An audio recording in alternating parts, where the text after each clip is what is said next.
Cotton cola. Chris Pratt is one of the hottest actors in Hollywood right now. Literally. I don't think that there is anyone who dislikes him right now. Well, maybe except Anna Faris. He's handsome, nice, genuine, and most of all, cool. He is starring in two films coming up later this year: Avengers Infinity War, which is coming out to theaters on April 27th, and Jurassic World Fallen Kingdom, which is coming to theaters on June 22nd. So, today I decided to talk about the actor, or more specifically, the films that he has starred in.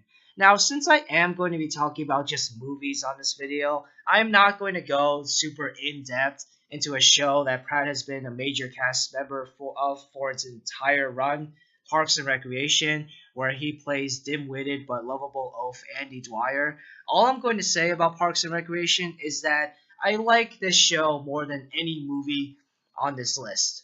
So, without further ado, here are my thoughts on the movies that Chris Pratt has starred in, from worst to best. Number 12. Movie 43.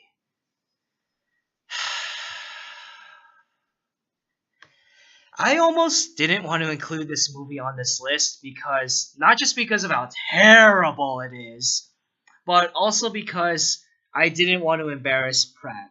I'm sure that Pratt is ashamed that he had to be a part of this piece of crap to begin with. So I'm not going to go in depth about the movie or Pratt's role in it. All I'm going to say is that Pratt has to do some really awful shit. You get what I'm saying? Why did you see the movie? I actually felt physical pain watching him and Anna Faris act together on screen and doing some really not funny and humiliating things. Alright, moving on. Number 11. Wanted. In this cliched, action-packed movie, Chris Pratt plays a co-worker of the main character Wesley named Barry, who is having an affair with Wesley's girlfriend Kathy. He acts in a very passive-aggressive manner towards Wesley, acting like he's being nice but actually saying all these insulting things. That is, until Wesley, who already knew about the affair, finally gets the courage to improve his dull life after a car chase with Angelina Jolie and hits Barry in the face with a keyboard. Pratt is in the movie for less than 10 minutes, so there really isn't anything to say about his performance or his character, so I'm just going to comment briefly on the movie. It's stupid and unrealistic and dumb, but it's fun. It's a lot of mindless fun. Number 10. Passengers. I already said most of what I thought of this movie in my video on Jennifer Lawrence's movies, so I'm just going to say a few things about Pratt and specifically his character Jim Preston. Preston isn't the most interesting character, but Pratt does a really good job with his performance. Something that would have improved his character, though, is if a twist that affects Jim personally occurred in the third act of the movie rather than the first act. If you want to hear more on what I thought about the rest of the film, watch my Jennifer Lawrence video. Number 9. The Magnificent Seven. This is a remake of the original film from 1960 starring Yul Brynner and Steve McQueen, which in turn is a remake of the 1954 Japanese film Seven Samurai directed by Akira Kurosawa. This remake of the remake is unfortunately very dull. The characters are very unique and interesting, but unfortunately nothing interesting is done with them other than the action, which is kind of cool. And the actors all do a decent job playing these quirky and odd characters. Chris Pratt plays a risk-taking gambler named Josh Faraday, who is quite handy with magic tricks, gunplay, and dynamite. Faraday is probably the least interesting character in the movie, but Pratt's charismatic performance saves the character from being a complete snooze fest. The film overall is just okay, but Pratt himself is excellent. Number 8.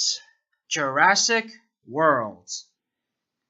This film is pretty equal in terms of good and bad. Unfortunately, though, one of the bad aspects of this film is surprisingly Pratt. He is surprisingly dull in this film. He isn't horrible per se, but he delivers a surprisingly dull performance. Something else that is surprising is that he does not deliver the comedy in this film very well at all. He's usually a very funny guy. What the heck happened? I'm not sure if it's because the jokes themselves are not funny, but Pratt has been able to make jokes that shouldn't be funny very funny in other films and on Parks and Recreation, but he just isn't able to deliver that good of a performance in this movie. In a film with cool looking dinosaurs eating people and fighting each other, Chris Pratt, who should have been one of the best parts in the movie, is sadly one of the worst. Number 7. The 5-Year Engagements.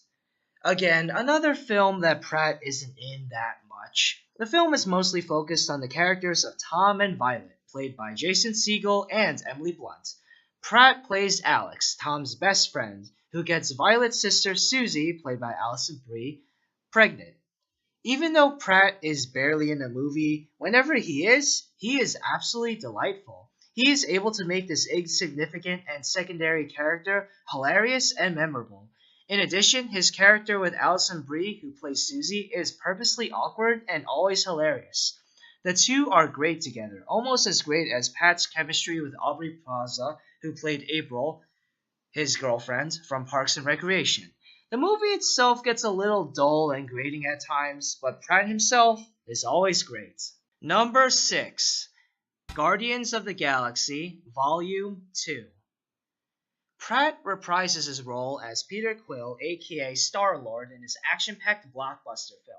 He was great as Star-Lord in the first film. There was never a dull moment with him, but, and this is going to be an unpopular opinion of mine, I think that he is even better in the sequel.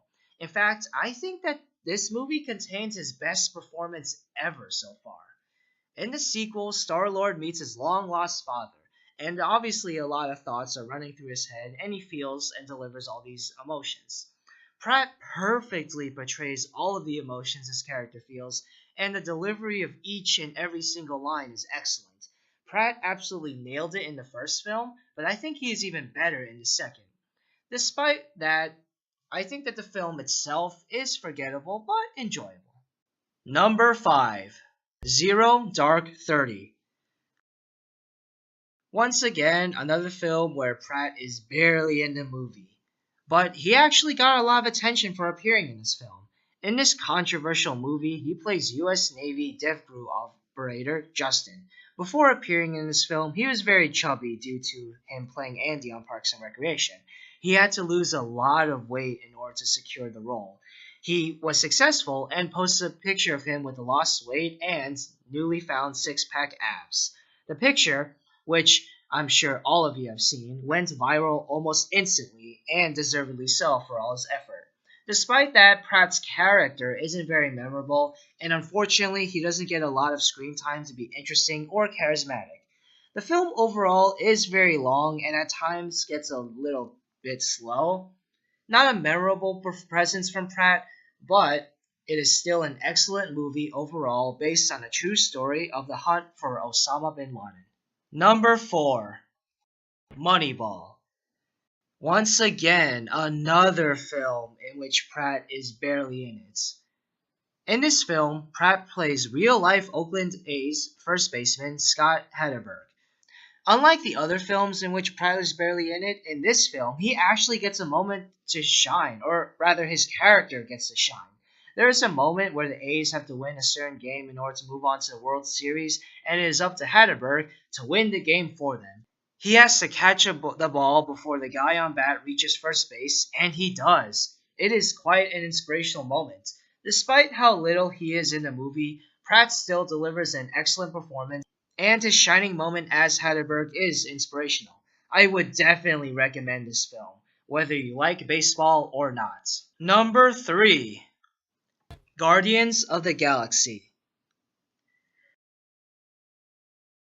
This is a film that introduced the mainstream worlds to Chris Pratt, and these 5 strange and quirky characters from an extremely obscure comic book.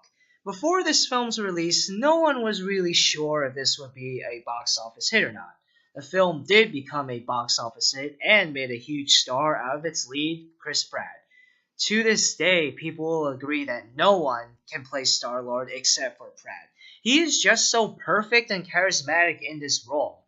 This is a fantastic action-packed movie with great characters and great acting. Number 2. The Lego Movie. I don't care if this movie seems childish or immature, I still love it and have zero flaws or gripes with this movie. Pratt provides the voice for the main character, Emmett Brickowski, an ordinary Lego figure who is mistaken for the Chosen One, who will stop and defeat the evil Lord Business, aka President Business, from literally freezing everyone in their brick world. Just like Guardians of the Galaxy, this film was a surprise hit with both audiences and critics alike. Pratt is great as his naive but lovable Lego figure, Emmett. You really feel the energy and effort Pratt put into making this character interesting, even though, one, he is supposed to be not that interesting, and two, Pratt is using only his voice and not his entire body for this performance. Pratt does an excellent job, and the movie overall is just pure fun, with a surprisingly emotional ending. First try. And my favorite movie featuring Chris Pratt is Her. Over half of the movies on this list have barely featured Pratt, which is kind of unfortunate. And unfortunately, this one is no exception. His role in this movie is so minimal that honestly, he could be cut out of the movie entirely and it wouldn't change a thing. So, instead about talking about Pratt himself, I am going to be talking about the movie. This is a strange but very interesting movie about a lonely man named Theodore, played by Joaquin Phoenix, who develops a relationship with his new computer operating system named Samantha, voiced wonderfully by Scarlett Johansson. The film is just so strangely funny and weird, but also has a good message about not overly relying on technology, and it emphasizes the importance of interacting with real people face to face.